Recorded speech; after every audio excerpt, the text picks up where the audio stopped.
While there are so many different ways that you could consider the right way to manifest a specific person, there is in fact only one wrong way to manifest a specific person, and that is to commit consciousness to not having them more than you are committing consciousness toward the story of having them. So in this video, I want to give you a couple of things that people typically do which align their consciousness toward not having, and how you can reframe that to ensure that you are doing one of the right ways to manifest your specific person.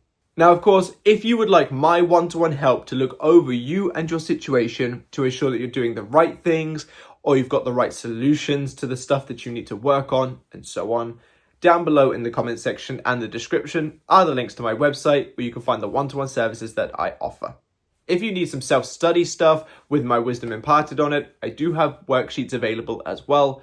Or if you would like exclusive content, free products, discounted on other services and products, free Manifest For You days, and a 10-minute call with me each month, check out the memberships. And if you would like the full Manifest Your Specific Person back course, that is also available on the website.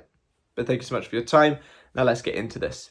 Now, one of the ways that I think is the wrong way to manifest, or part of the wrong way to manifest your specific person, shall I say, is putting far too much importance and dependency on change. Now, don't get me wrong, I've been there, so I know what it's like to want someone and to be willing to do anything for them.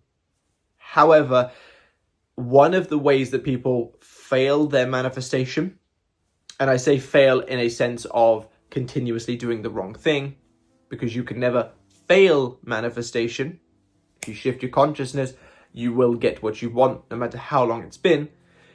But one of the ways that people struggle to manifest and feel like they're failing is because they have put far too much dependency on this outcome. I'll be happy once they come in.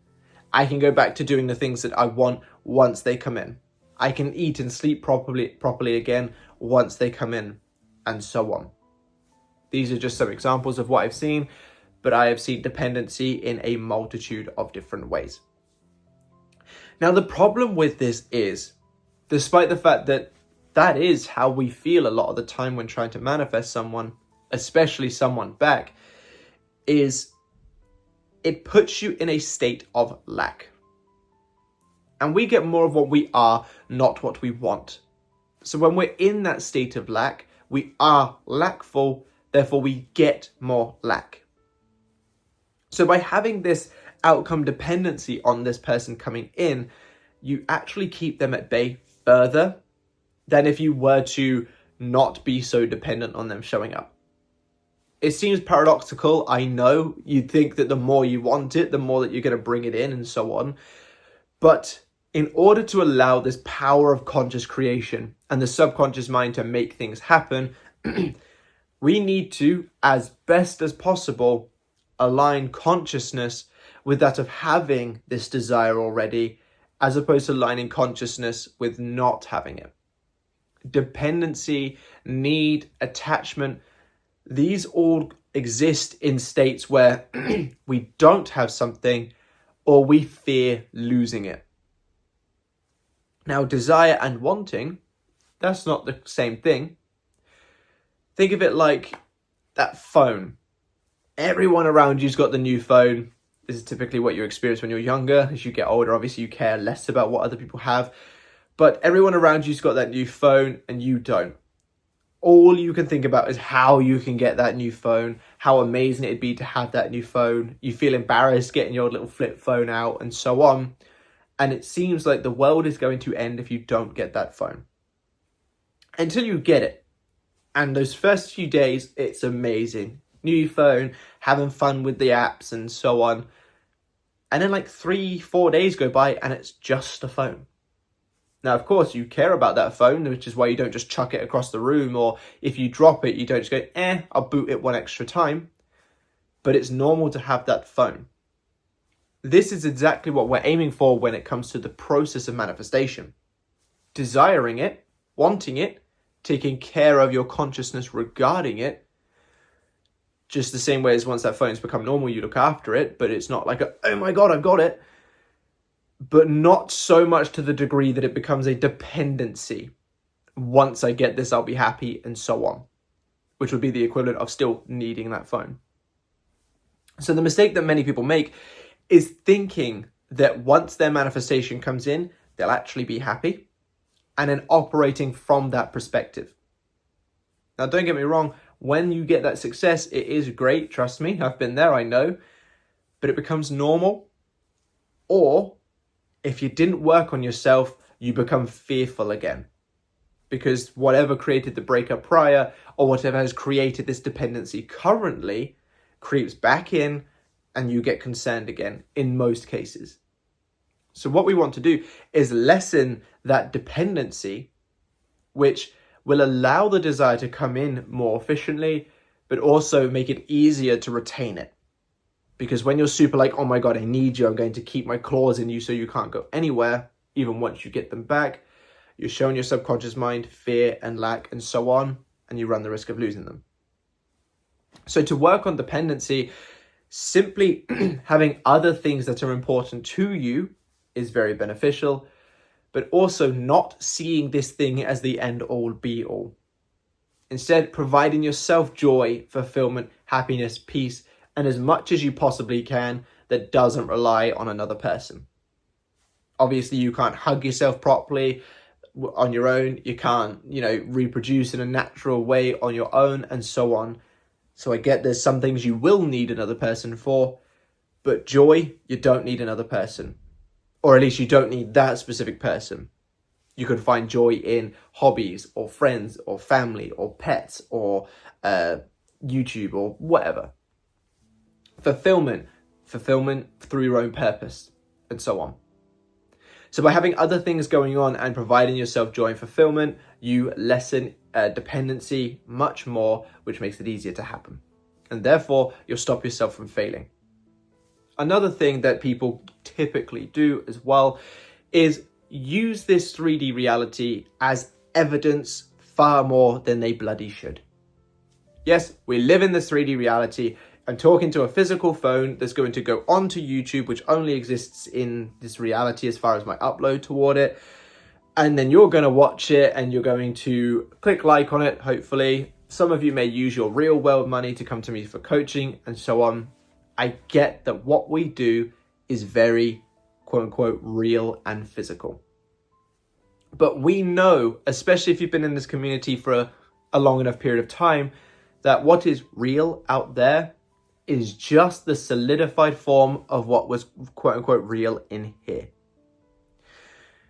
So when we're looking at this 3D reality and saying they're doing this, she's doing that, they are too stubborn, and all of these other things, we are using an old program to justify how we're going to run the new one. We're using the old, this is what I've created, this is actually real, therefore I can't do anything about it in here, as the way that we're going about things. And this will always keep you stuck. They're not stubborn, they're not never going to come back to you, they're not unattracted to you, they're not any of these things. It's just in consciousness, that's how you perceive them to perceive you, or that's how you perceive them in general, and therefore they must show up as that. If you shift consciousness, you'll shift the reality of them that you experience to align with what you wish to experience. So it's not that they are those things and there's nothing you can do about it. It's that you're allowing in consciousness to see them as that way, thus keeping you in realities where they are that way. If you want them to show up for you differently, see them differently, and they will. By using this 3D reality to justify how you're going to think, feel, and act going forward without considering that you are the creator of what you experience, you will forever experience the same thing over and over and over again, which in this case obviously is not what you want, and thus keeping yourself in that failing position. So if you want to experience them in the best way possible, you need to decide that they are the version of them that you want to experience. You're in the version of the relationship that you want to experience, and commit all thought, feeling, and awareness regarding them to the desired outcome and away from the undesired. This means when you think of them with unconditional love, as though they're your relationship partner right now. Think of them favorably. Thinking of them showing up for you how you desire. Thinking of them chasing you, showing you love, bringing you flowers, buying you your favorite Yu-Gi-Oh cards. I don't care what it is. See them showing up for you in imagination. And whenever they're not doing it in 3D reality, turn away from it, because there's no need to concern yourself with the old programming, and instead go in here and see the new one. Let me use another phone analogy because they're fun. The 3D reality is like the old model phone. You've bought the new model of phone and you've just left the old one in the drawer. If the old one starts showing batteries dead or dying, you don't care, do you? Because that's not the phone that you use right now. So you let it die. Instead, you ensure that your current one is charged and ready to be used. Consciousness is the same. The 3D reality is showing old stuff, batteries dying. It's the old phone. It's the old model. Why would you care about what the 3D reality is doing? Because up here is the new model, the new phone. Make sure that consciousness is charged up with the right story. Make sure that in consciousness, you're taking care of that version and turning away from anything that's out there. If you do get triggered, take some deep breaths, calm yourself down, of course, but then go back inwards and ensure that you're seeing things the way that you desire them to be. If you could take on these two kind of main components, seeing your person favorably and the situation between you favorably, but not so much so that it becomes a dependency, you are guaranteed to succeed. Because those are the two elements. You're showing your subconscious mind, I am in this experience through consciousness, through thought, but by not being dependent and instead being neutral or at least positive about it, you're aligning the body as well. So you've got heart and mind coherence, which is a bit of a Joe Dispenza term there, thus making it so that each side of your being is aligned to that of having, which allows things to flow so much easier. And therefore, you will never fail, quote unquote, your manifestation. Now, of course, if you are worried that you have failed your manifestation, fear not, because your reality is purely based on consciousness, which you can change at any given time. So if up to this point you've been an absolute tool and feel like you failed it, if you decide from now, I'm the new version, we're in this new reality, and so on, that can still happen. So I use fail in a logical analysis sense so that your brain can go, oh, I feel like I'm failing, let me watch this to stop that.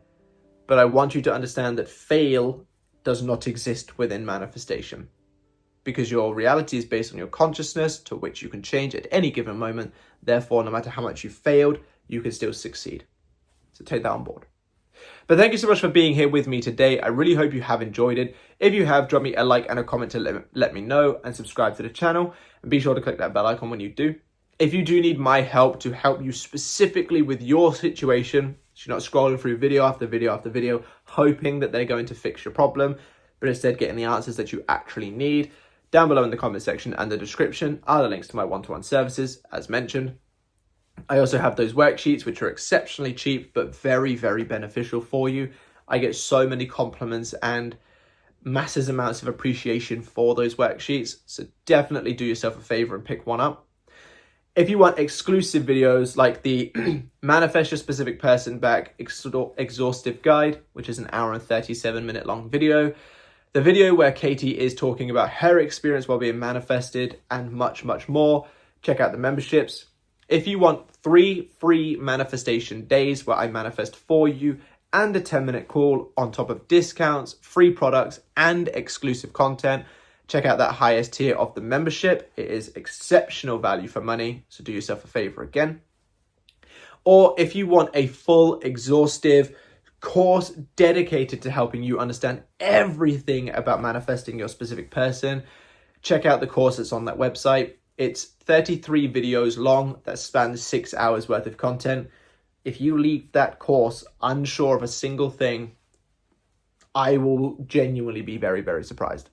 But thank you so much for being here with me today. I hope to help you further in your journey, but I'll catch you in the next one. Bye-bye.